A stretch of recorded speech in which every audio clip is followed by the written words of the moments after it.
this? Baba gave Jessica a white substance wrapped in a red and black cloth.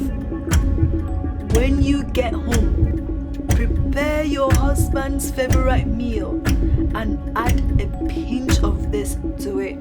Jessica added the charm from Babashika to his breakfast.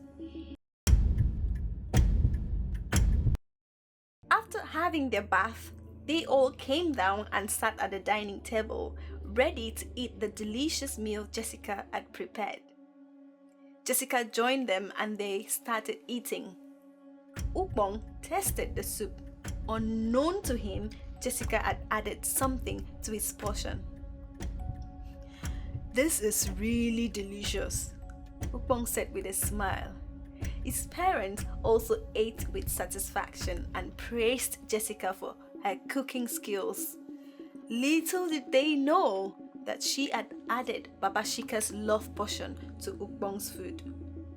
After the meal, Ukbong's parents thanked her and went into the room to rest, leaving Ukbong and Jessica. "Jessica," Ukbong called. "Thank you very much. I really enjoyed the meal. I'm sorry about what happened earlier and I feel we can work things out." Stunned at how Babashika's charm had taken immediate effect, she smiled and replied, "There's no need to apologize. I was at fault, so I'm sorry too." The couple hugged themselves lovingly. The next morning, Jessica quickly woke up to prepare breakfast for her family. Normally, Ukbong wakes up before her, but this time around, Jessica was up and in the kitchen cooking. When Ukbong woke, he couldn't find Jessica in the room. He called up for her but didn't hear anything, so he got up to go find her. When he got to the kitchen, he stood by the door and saw Jessica making breakfast. Ukbong was stunned but pleasantly surprised by Jessica's new attitude.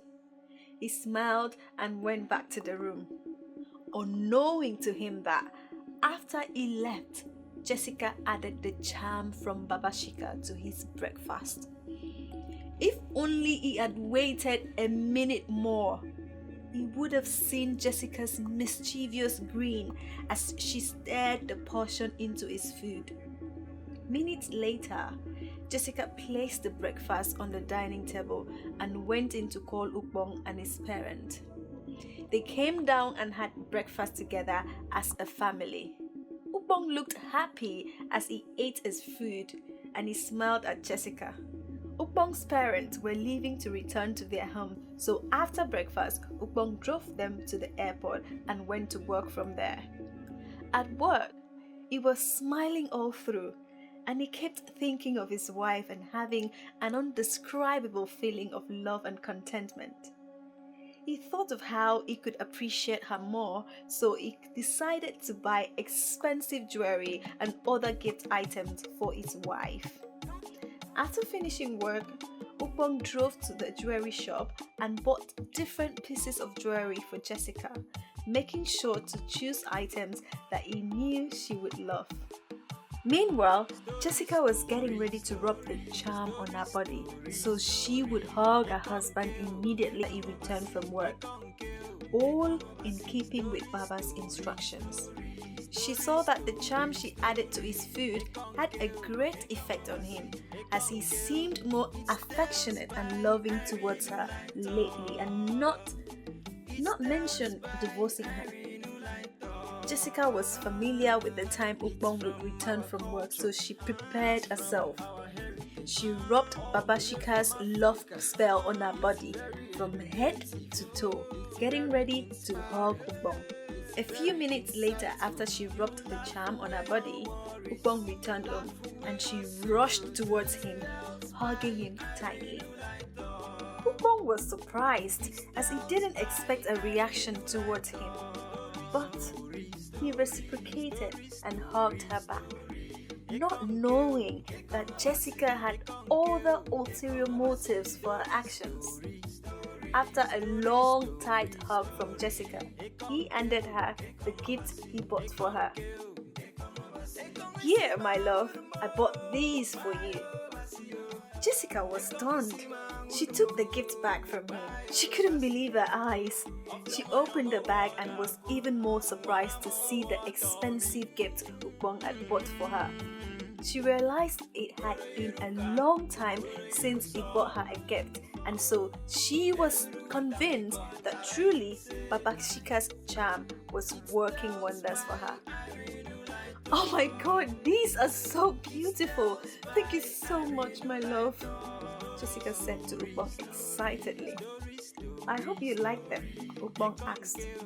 "Like? I love them! These are really expensive," she replied. "Now, come with me. Let me go take care of you." She took his hands and went inside. A week later, Jessica continued to follow Baba's directives, and she saw immense improvement in her marriage with Ubong. She felt grateful for the positive changes and decided to visit Baba's shrine to thank him.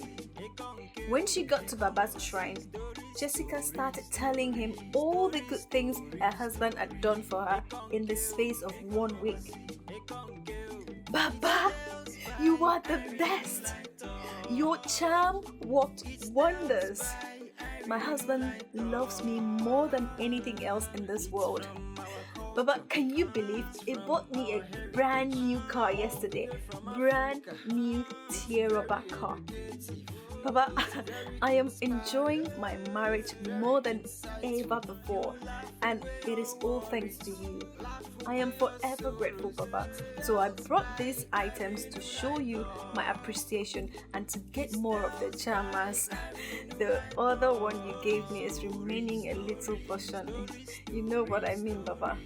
Baba laughed and said to her, "I told you that if you follow my instructions, you will see a great difference in your marriage.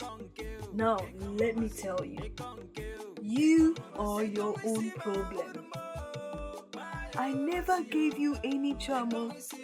I didn't give you any spell or magic.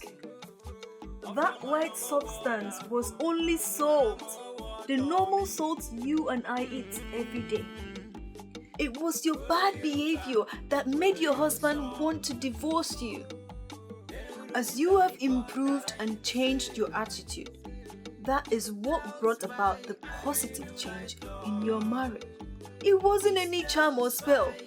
It was simply your own actions and willingness to change that saved your marriage.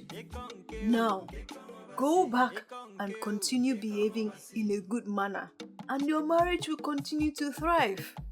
Remember, true change comes from within, not from external sources like charm or spells. Your commitment to being a better partner is what will ultimately make a difference in your relationship." Jessica was stunned. She couldn't believe she was her own enemy all the while. She thanked Baba and promised to be of her best behavior and left the shrine. Now that brings us to the end of this beautiful story. Thank you so much for listening and watching Tales by Irene Olaita. I hope you love the story. If you do, like the video, comment, share this video, and I promise you I'll bring you more interesting stories. For now, bye. It's Tales by Irene Olaita. It's Tales by Irene Olaita. It's from our culture, it's from our heritage, all the way from Africa. It's very educative, it's very inspiring.